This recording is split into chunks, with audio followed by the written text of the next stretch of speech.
I don't need to keep you guys any longer than I know this webinar will go.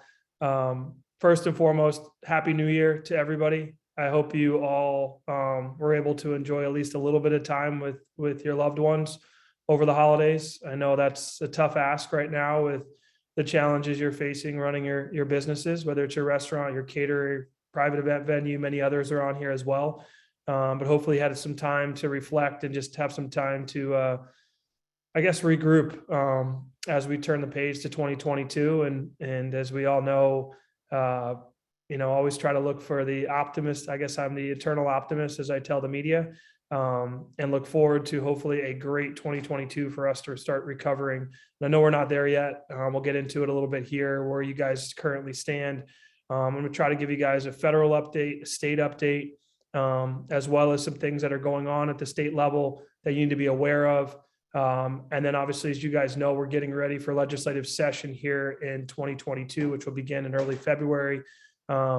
We actually have a legislative committee group meeting with the board later this week, and with Nicole Griffin. So just kind of getting prepared for that and what to expect. And then also, we know it's a midterm election year in 2022 with the governor's race, as well as really all the other seats are up for grabs. So it's going to be a very interesting 2022 besides just your business. But our job is really just to try to keep you guys as informed as possible. I'll start there, and I'll also make sure everyone knows today, I don't have all the answers to every question. I know there's going to be a million. I get them every day on my phone, or my staff does as well. Our job is to try to get you answers. We're hopeful that this webinar will give you some clarity, but we still don't have answers to some questions that you're going to see throughout this that I'm still working on tirelessly as we go through not only on a state level, but on a federal level. So I will switch it over here and share my screen. Let's see if I get this. Sorry, I have way too much open this morning. Emails. All right. Everybody can see that, I hope. Just kind of slides, as you guys have seen this before. It helps us with our recording. But remember, best way to ask a question at any point, please use the chat box. Just type it in. My staff actually will be answering questions throughout. I'll try to see if I can catch them as well as we go forward.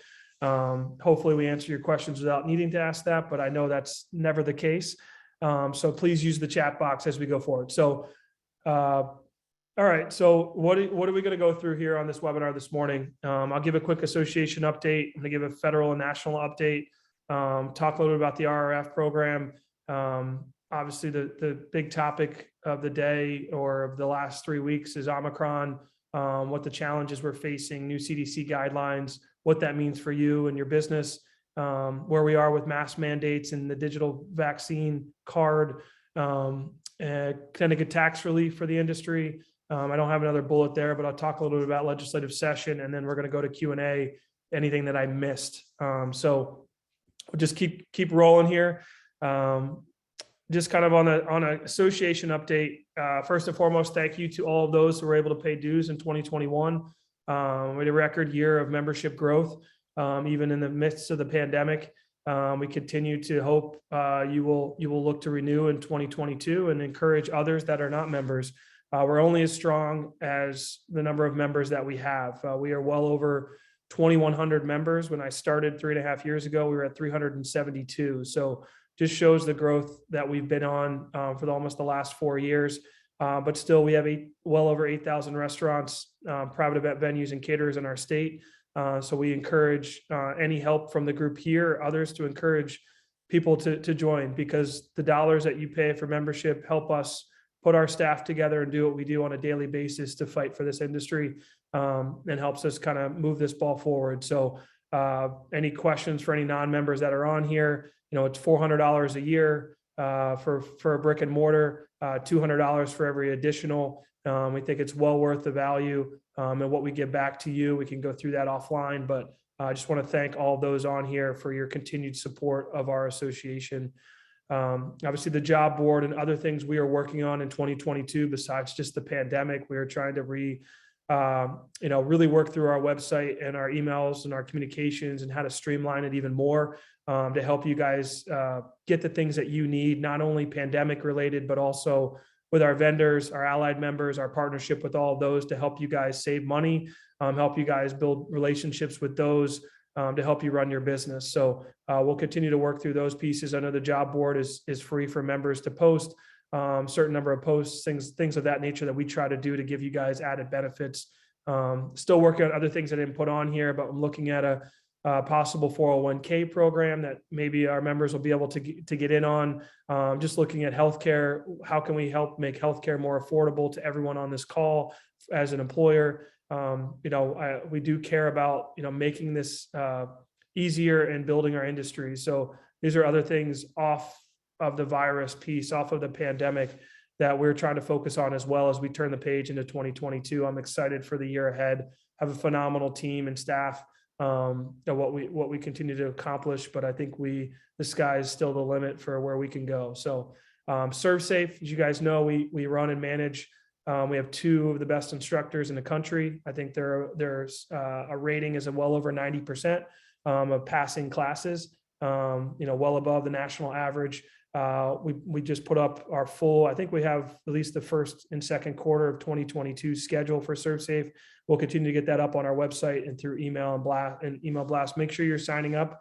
Stuff is really starting to fill up and sell out. We do limit the number of people just from a safety side and spacing and where we are, but we're going to try to go to new locations in 2022. But please make sure you support us and take your ServSafe classes through the CRA.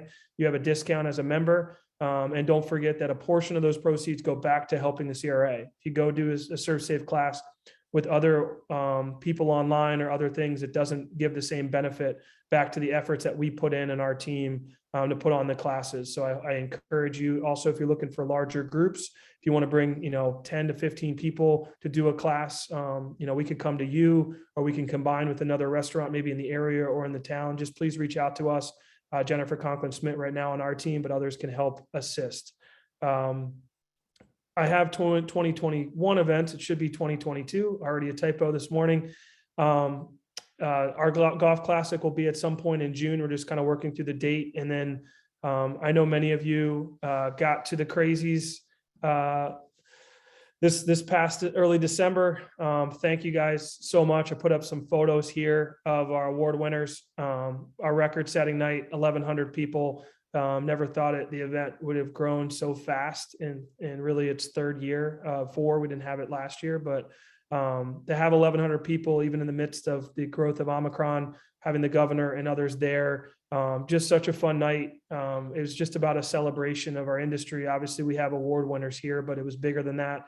I hope everyone enjoyed themselves that were able to be there. I know there was a lot of FOMO, people that felt like they had fear of missing out, and they did. So the date for this coming year will be Monday, December 5th. So if you're already looking that far out into your calendar, hoping you're looking to shut down your restaurant if you're open on a Monday, or obviously looking maybe even to shut it down on Tuesdays. I know some restaurants in Fairfield County did that. But please keep that date on your calendar. We're trying to break another record. I'd love to get to 1,500 people. We have the space to do it. We'll continue to be at Foxwoods. We'll hopefully be beyond this pandemic, and we'll have the whole Fox Tower for hotels and other events around the crazies. The after party at Shrine was phenomenal. Thanks to the Big Night Entertainment Group for helping us host that, and all of our sponsors. So thank you to those. Obviously, there's more photos. If you didn't get any of the photos from the award winners, anybody on this call, we can get you some of those photos as well. But just a fun night all around. Definitely something we all needed. Me personally as well. And so glad to be able to have it. And I'm looking forward to making it bigger and better in 2022. So I'll start on the positive note before we go into the fun of the rest of the webinar. All right, let's shift over to a national federal update. As you guys know, Sean Kennedy has been working tirelessly in public affairs and government relations on a federal level. I know, you haven't heard a lot in the last, from us at least as an association, but I never want to put out stuff if I don't think things are actually trying to happen down in DC in our efforts. But Sean's team works as hard as we do on a state level. And I had a call with him yesterday, as well as we talked throughout the holiday of what's going on down in DC. There's two points. I have a slide on one of them. First and foremost, you're going to get an email probably from us later this week on ERTC. We are trying to get the fourth quarter extended. I know that was taken out in the infrastructure piece to try to give you guys a chance to use ERTC for a fourth quarter in 2021. We've been working tirelessly on that piece, but the bigger part of ERTC is, I know a lot of you guys applied for ERTC even back in 2020. You applied in 2021, you still are waiting on payment. That is not a legislative challenge. That is the IRS. And we sent a letter from National that we signed, trying to urge the IRS to move faster and get these checks cut, and get that money, especially as you guys are going into the tax season coming up the next few months, and what that means for you. And that's really where Sean focused a little bit yesterday on his call, is just making sure as you work with your CPAs, what that means if you receive it, if you don't receive it, and how best to handle that situation. We do not have an answer on when those dollars will be here. But at the same time, please know that there's no one saying that money's not going to happen. It's not going to come. That is not a legislative, that is not a budget issue. That is an IRS in fulfilling the going through all the applications and the people that submitted and getting the money cut in the check. Some people that did apply on, back in 2020 received their money, but maybe haven't received 2021 yet, or vice versa. We understand that. We know it is an issue. We know that significant dollars that you're waiting on, and we're trying to get those dollars to you as quickly as we possibly can. But that's, one of the big things. It's obviously good news because we know it's coming. It's just obviously bad news that it hasn't gotten here yet, but nothing to panic about. We just got to get the IRS to, hopefully, now that we're beyond the holidays, to get this thing done and get these checks cut. So that's the ERTC update. RRF, I actually have some positive news. I don't say, of where we are on this, and I'll try to give you guys some insider baseball.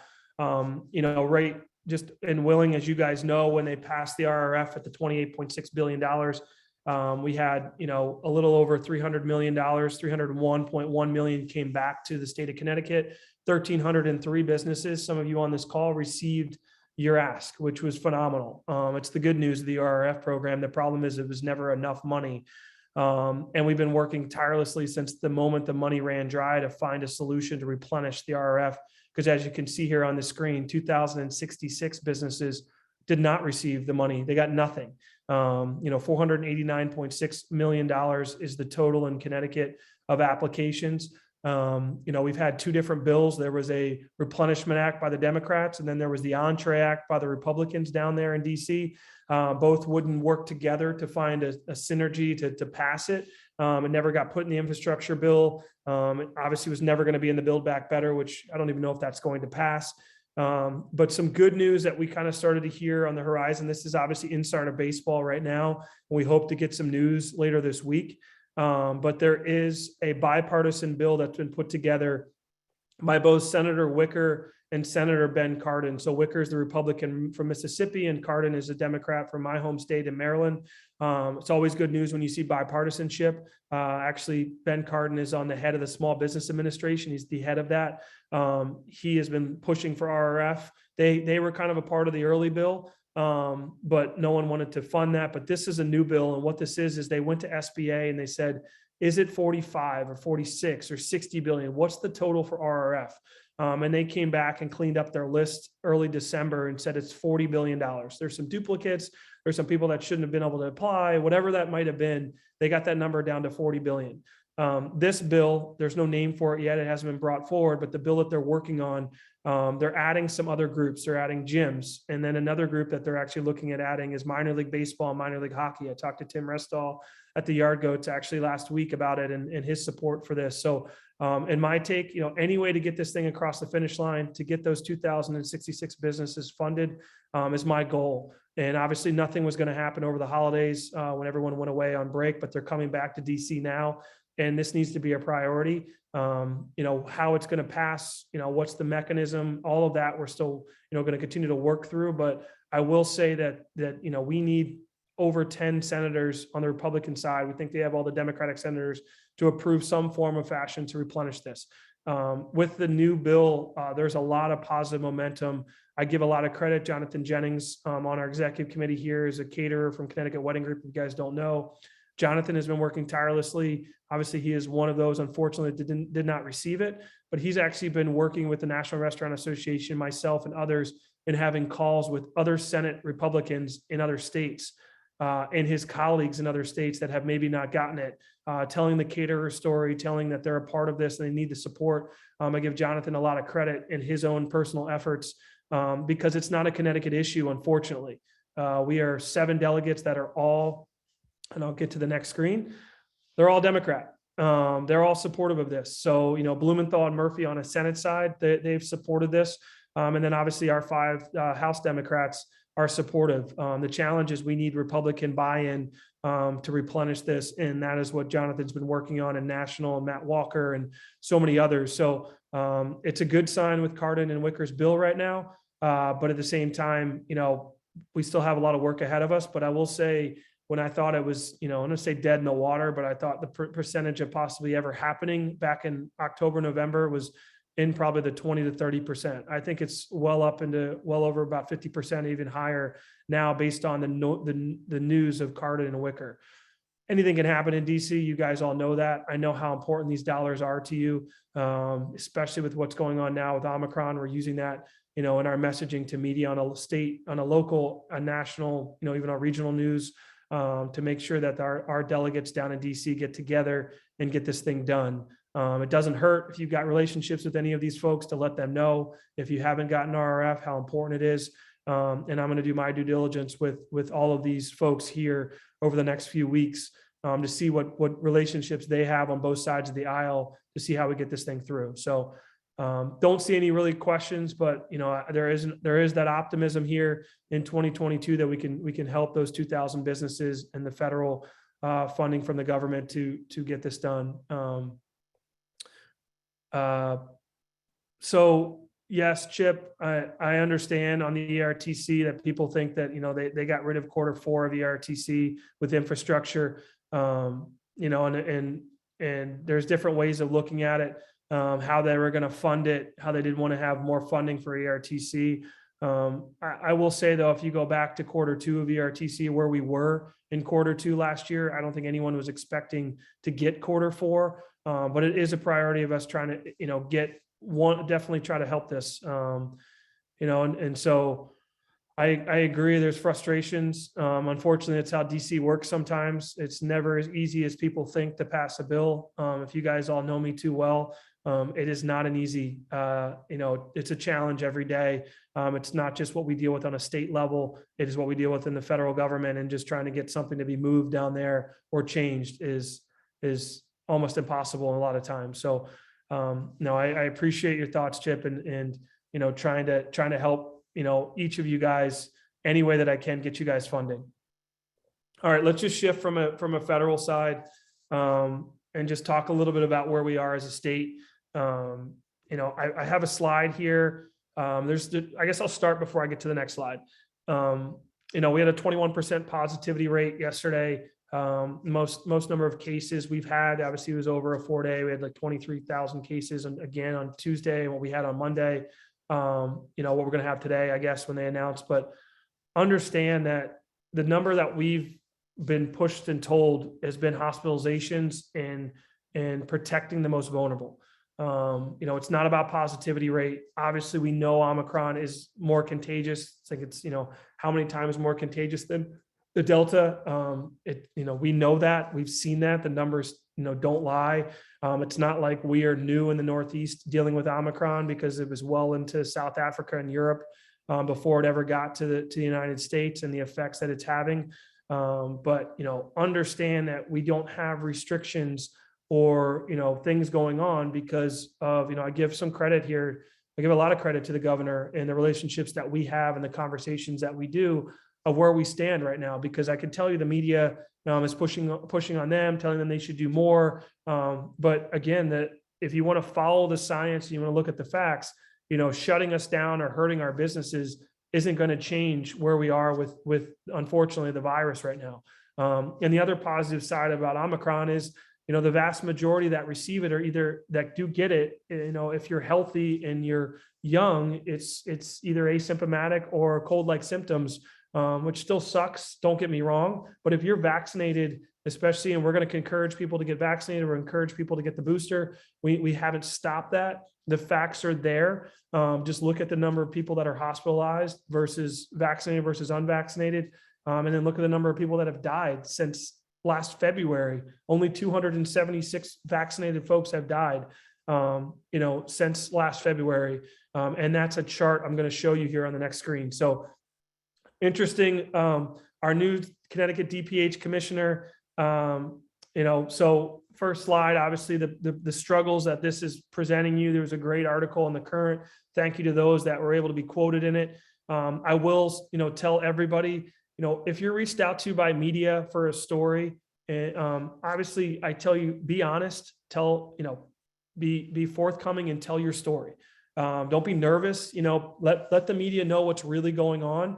Let them know the challenges you as an owner and operator are faced with. Don't sugarcoat it. But also, if you need help, you need speaking points, you want to know where we are as an association, please don't hesitate to reach out to us, myself directly.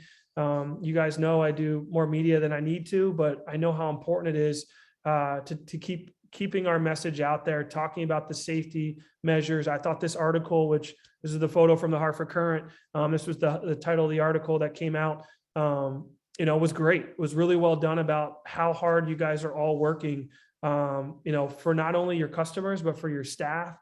Safety and sanitation you're a leader in that, and that has to stay as our priority. And that will always stay as our priority as we try to navigate through this next wave of the pandemic. So great job by all. But if you need help, if media are reaching out to you, we are here to help you, provide you any guidance, speaking points, whatever that is. And please send them my way. If you talk to a media person, if they haven't talked to me as well, I'm happy to follow up on a story. Because these are the articles, these are the stories that we want to be told.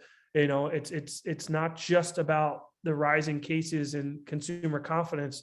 It's about worker shortage. It's about inflation. It's about, food distribution. It's about all these other issues that are out there that you guys are faced with that have to stay top of mind, so we can get the federal and state support that we need, so you guys can make it through and get through this pandemic. All right, here's the next slide.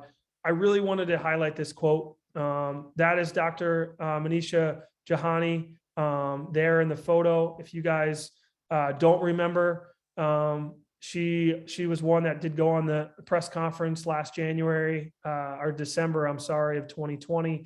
But she is our new DPH commissioner. Work with her team.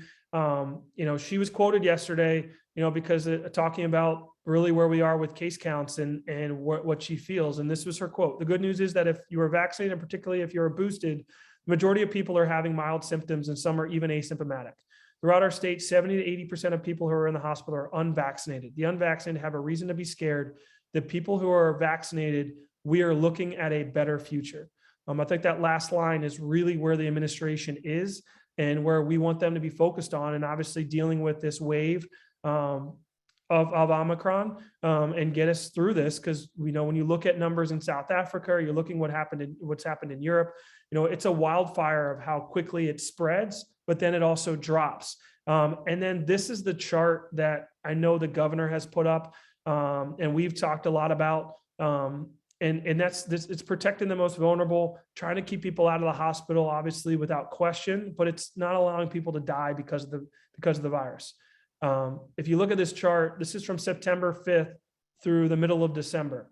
The blue line represents vaccinated and boosted folks. The red line represents unvaccinated. So you can tell that line in blue has not moved. It's actually dropped. It was 0.41 versus 0.49 back in September. So understand that is one of the main reasons why the governor is being supportive of, any kind of other restrictions are only going to hurt businesses, and people have to make the best choice for them as they move forward.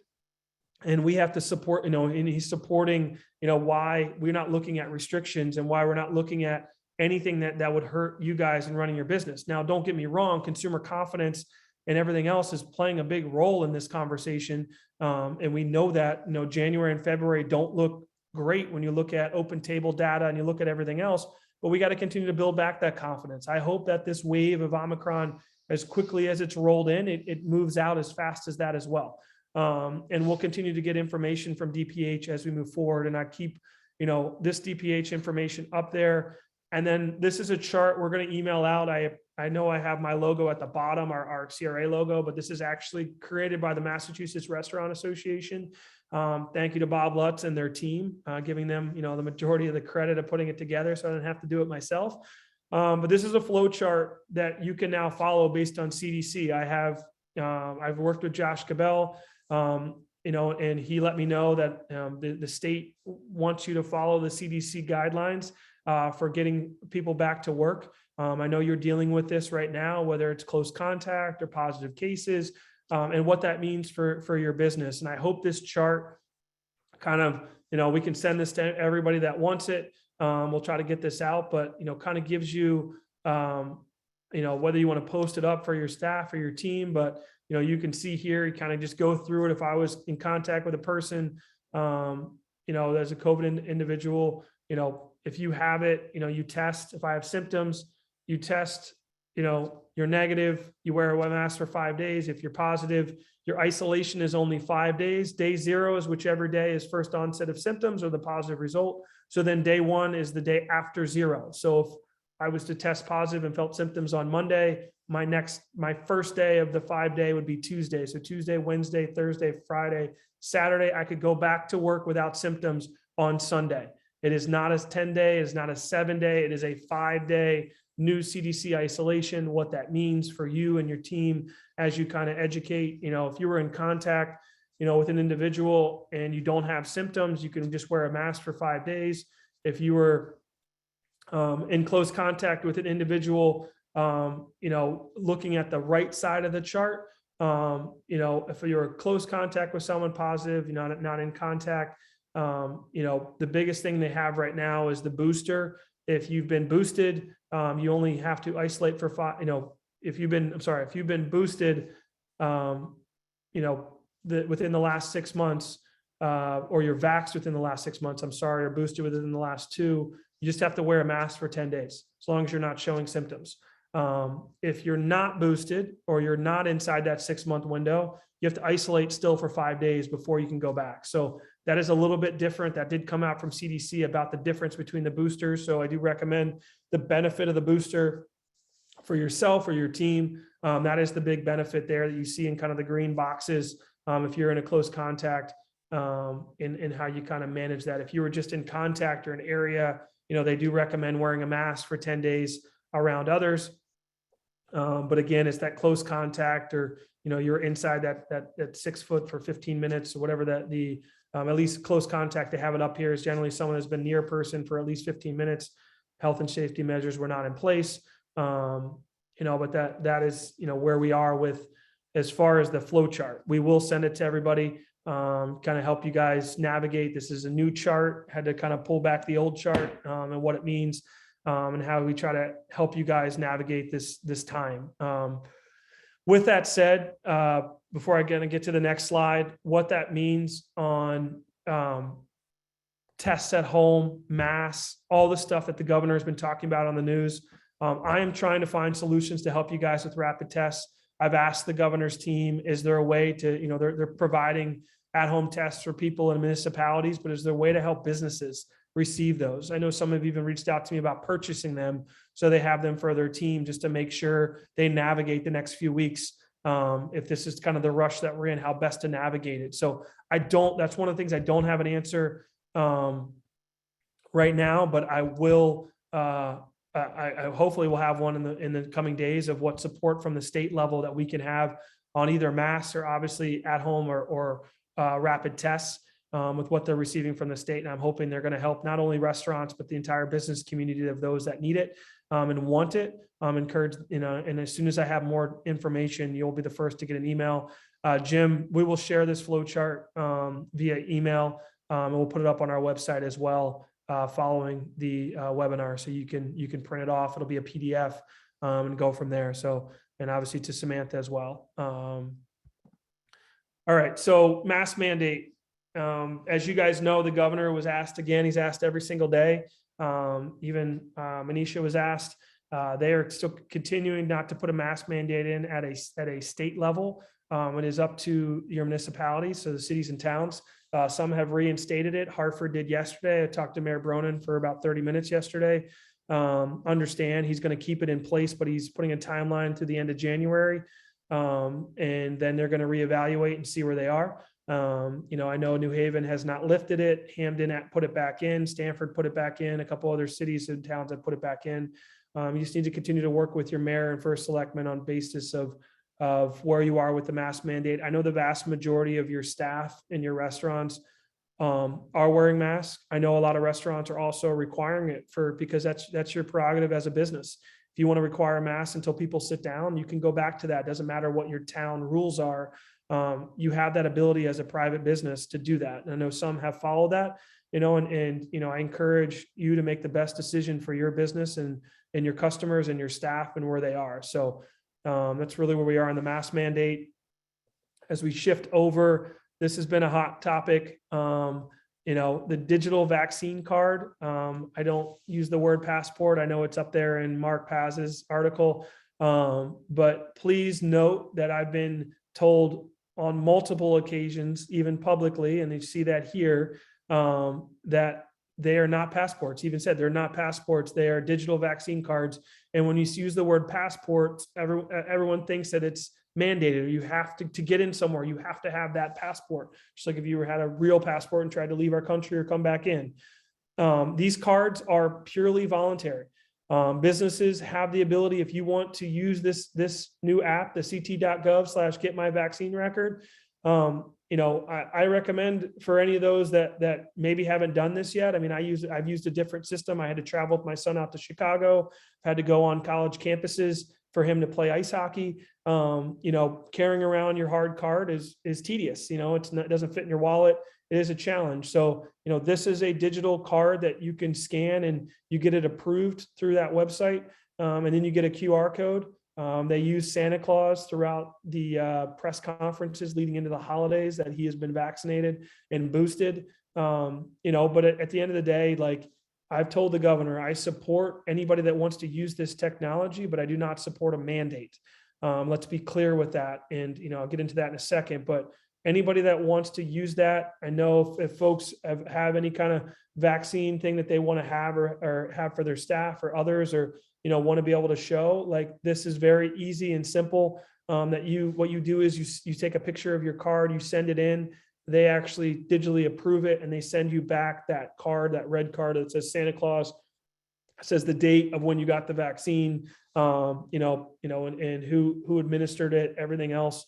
It is safe. It is, from a technological standpoint, it's not, they're not going to use your data or anything like that. I've talked to Josh at length about that. But let's just talk for a second about the vaccine mandate and what is happening in Boston, what's already been happening in New York City, Chicago, DC. I'm going to give you guys my best pitch here. If I talk to the media and I talk to the governor, I am not in favor of a vaccine mandate. We lead the country in vaccinations. We have 93% of adults over the age of 18 have one shot in the arm. We have over 78% of all Connecticut residents have both shots. Boosters are continuing to be on the rise, which is a great sign. But we have not mandated a vaccine since the beginning. And for that reason, I think that's one of the reasons why we're not pushing in having, the numbers I see in my colleagues in Georgia or Texas or Mississippi. We've done a great job with that. I don't believe no one can prove to me that a vaccine mandate makes it safer. It definitely does not make it safer with all the data right now of Omicron that, obviously we know what a vaccine does. A vaccine and a booster has a less chance of you going to the hospital and a less chance of you getting potentially dying. But again, that is a choice that we continue as an industry. We want to allow all walks of life, your religion, your ethnicity, whatever your status is, we allow you to walk through our doors and enjoy our restaurant in a safe manner. And I just continue to make sure that I use that with the governor, because look at New York City. They've had a vaccine mandate for 6 months. I don't believe their restaurants are in a better place because more people feel safer that they're going out to eat. And secondly, I don't believe that, that it's a safer environment. The Omicron is even worse there and how many positive cases they have. Also look at, someone gave me a great point yesterday about, the FAA and the airline industry and all the flights that were canceled over the holidays. And they're the strictest with needing to be able to work there because it's federal. You have to have a vaccine, and all the staff that can't fly planes or run airports. Like I just don't believe, I think the word mandate and the word restrictions are two of the worst words that can happen in our industry, or, in hurting our businesses get back on their feet.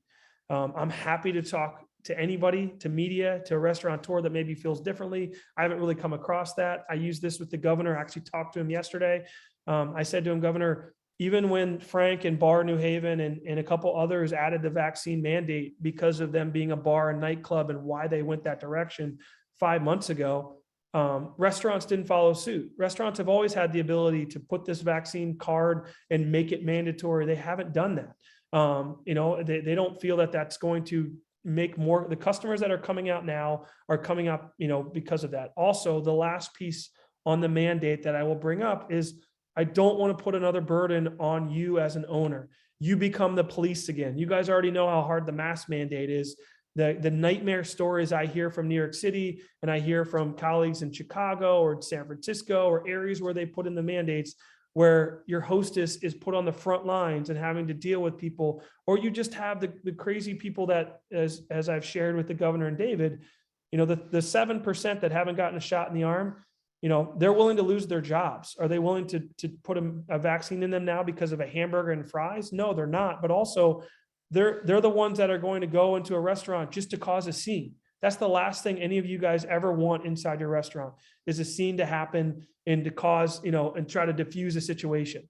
That you were not built for that. That's not something you want for your restaurant. Doesn't matter for that one guest. It affects your entire staff. It affects the rest of the guests inside the restaurant.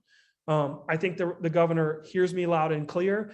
We've had, even with what happened in Boston and others, we will continue to have that narrative. I will continue to talk to the media in regards to that, because it is so important that, we stay strong with that. But again, that's where we are. We are here on January 4th, still talking and seeing, but, I don't believe it has a positive effect on us getting through this pandemic, in my opinion. Now, someone could tell me that I'm wrong, but the last thing I want is for our industry to be hit any harder or make it any tougher for you to get through this. And I do think that would only cause more of a burden, more of a challenge. Even someone said to me in DC yesterday, well, does it have a timeline in DC? Like, what about if there's a new booster and they add the booster next, October? Like, is the mandate going to stay in effect and you have to be boosted? Like, that's what they're dealing with in Boston right now, is fully vaccinated in February boosted? Because our booster numbers are not, specifically there. So there's a lot of uncertainty and control challenges that can come out with this. So I will continue to push my stance as an association and hope that we stay where we are and we navigate these waters as best we can in a safe manner, which our restaurants have done, will do, and continue to do. So I'll kind of get off my soapbox a little bit, but I know this was a topic was really important for you guys to hear today, and know where we are in the conversations, because you hear other things that are happening in the city, in New York City, or you're in Boston or in DC, and what that means for us in Connecticut. All right, no questions on it, but I'll take the silence as maybe I'm on the right path with the vaccine piece. All right, just some updates. New Connecticut paid family leave program. Just understand that this went into effect January 1st. I just have some bullets here just to try to answer some of your questions. Who is eligible? So this was the actually, you know what? I'll go to the next slide first and I'll come back. So what is your role as an employer? Over the last year, you've had to do payroll deductions. If you've worked with Paychex or DataPay or any of these companies, with David, DataPay has been phenomenal working through and even helping us at the CRA. You take 0.5% out of everyone's pay throughout the year. That was in 2021, the full year of 2021. And the employers are responsible for withholding and submitting that, each employee, but that's where your payroll provider should be doing that for you. And then that third piece, what's your role if someone does apply for paid family leave? Remember, they're not applying through you. It is like unemployment. They are applying through the Connecticut paid leave. They have to communicate it with you, but they have to be approved by the authority, not by you. And the dollars are not coming out of your budget. They're coming out of the Connecticut paid family leave budget, which is that 0.5% that is there. So I'll go back. Who is eligible? All employers. If you have one or more employees, your employees are eligible. Kind of the covered benefits, up to 12 weeks, your highest wages. They'd have to work for you for at least 12 weeks to be eligible. And then, the good thing is, as you see on this page, is qualifying circumstances. This is something Nicole and I talked a lot about as they were building the bill. I went through this a little bit last night and this morning, where these are life-changing events, having a family, starting a family, needing to care for a loved one that has a serious health condition. You can see kind of the information that's on here, family violence, dealing with that, or a family member injured during active duty or military. It's kind of the 4 main qualifying circumstances that a staff member of yours could be eligible for. But again, they need to apply to the Connecticut paid family leave. They need to be approved, and then they work with you on that time off and what that means. Understand this has been going on in Massachusetts. Other states have rolled this out. We are not the first. But again, your role as an employer, and then working with the paid family leave authority. I will continue to put up some slides and stuff on our website. If this comes, if you have anybody asking about it, or within your specific business, we'll try to get that information to you. But they have been able to start applying actually back in, I think, early December or mid-November for January. But again, they have to apply and get approved. They can't just say, oh, you know what, I'm taking off because of X. They actually have to prove that for them to get that money back.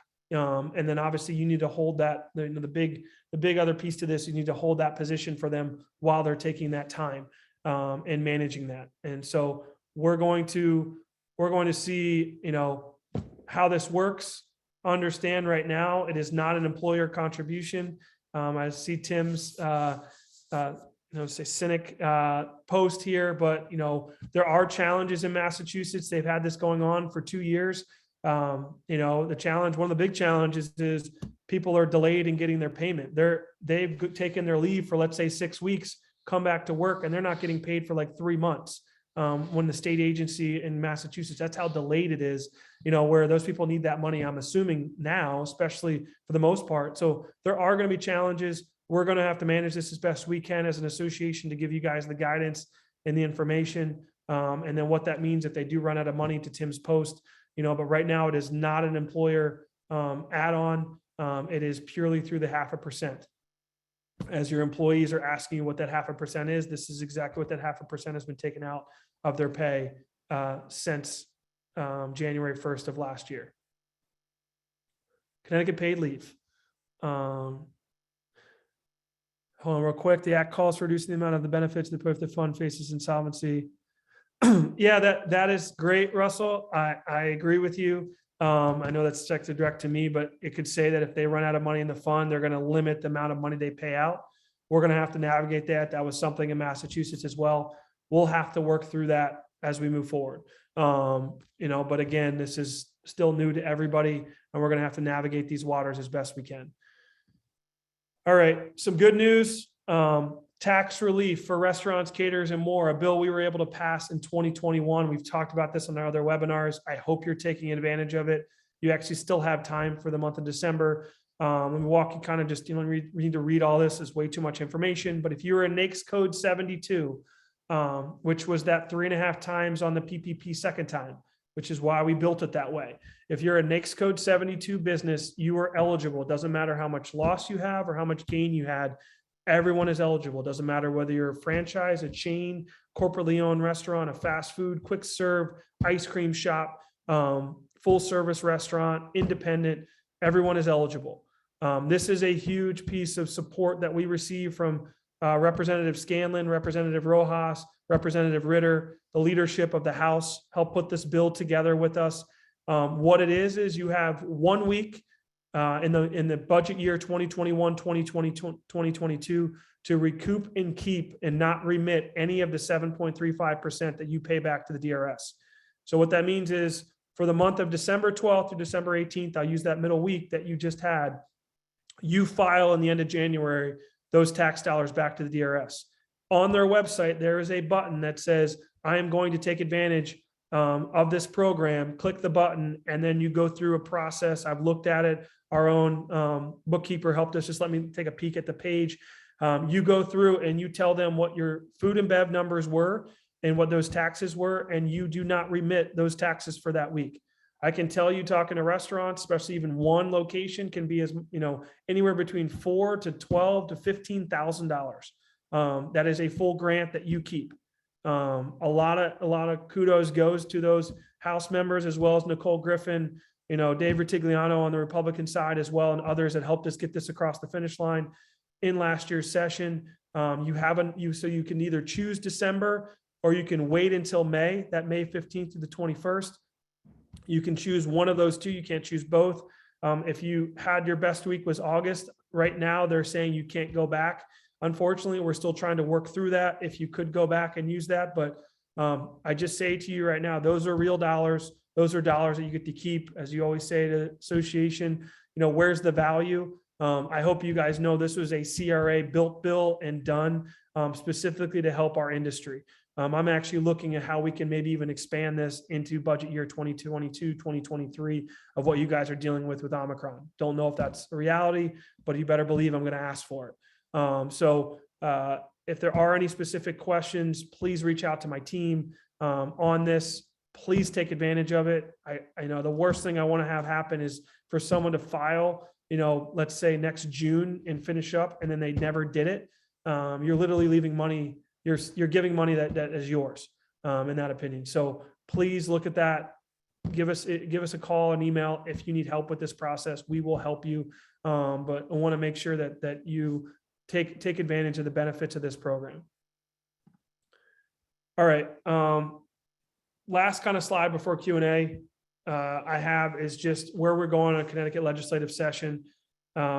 Big thing, as I talked about, or a couple of things that were on the docket. We're going to have our meeting later this week, but expanded outdoor dining beyond March 2022. You guys know it expires on the end of March. We want to get that extended. We're working right now. Nicole's working with her team to get some clarity on what we have to do, what the new bill might need to look like to allow you guys to have a third season of outdoor dining expanded without the red tape and the permits and everything else. So nothing has been done yet, but we are working as we get into session early in February. We will have to move on that because it expires on March 31st, when most bills don't actually happen usually until the end of session, when you look at the end of in early May. So that's one of our top priorities. Pay back the unemployment, the UI unemployment trust to the feds. That is a huge, there's almost $1 billion that we borrowed from the federal government for unemployment over the last, 21 months.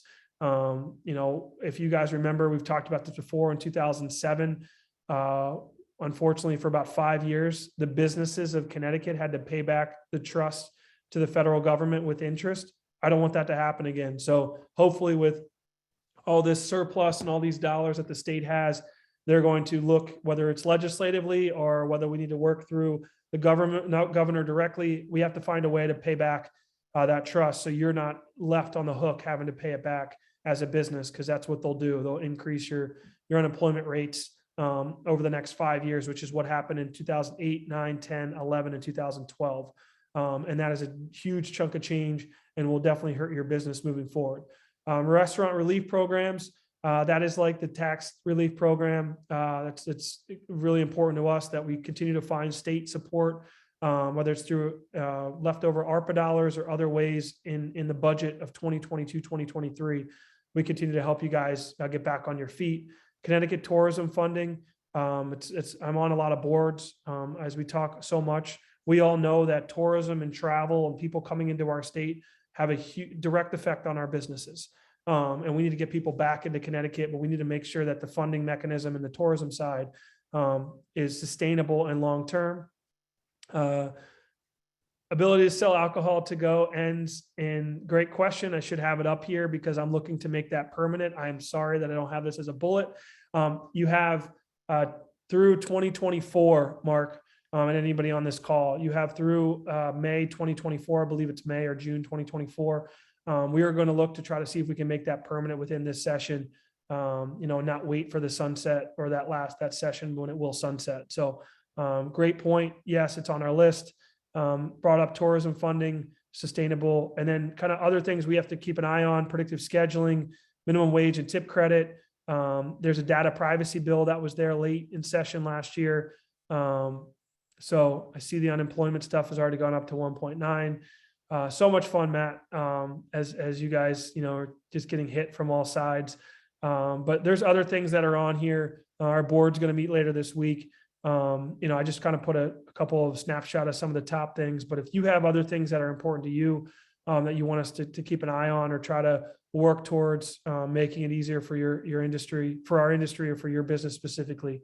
And then the last one is, obviously, I talked about this before, midterm elections are in November. Governor's race is in November, as well as everyone else. It's going to be it's a short session, February through May, because of the election year. Speaker Ritter has already said he doesn't want to do a lot, wants to get out so they can focus on the election. So we'll see where we go with that. But at the same time, we still have priorities. We still have things we need to work on and help get you guys back on their feet. So that is also what we'll be working on as we get into session here in early February. Don't know yet whether we're going to be allowed in the building or if it's going to be back to Zoom. Testimonies are so much fun through Zoom, or you wait 18 hours to actually speak to somebody. All right, I'll stop there. It was way too much talking for 50 minutes. I apologize, but there was a lot on the agenda. I really kind of turn it over to questions, to anybody that's here, that you guys have questions that maybe I missed, or where we are. I'm hoping that these webinars are helpful.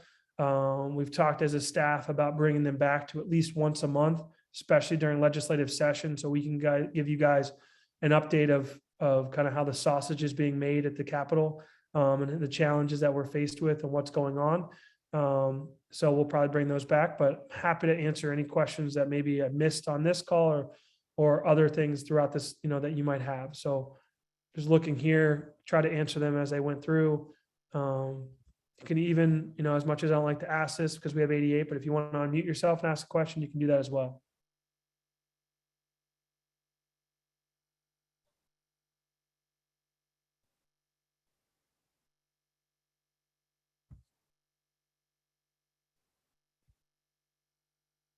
Wow. No questions in the chat, no questions unmuted.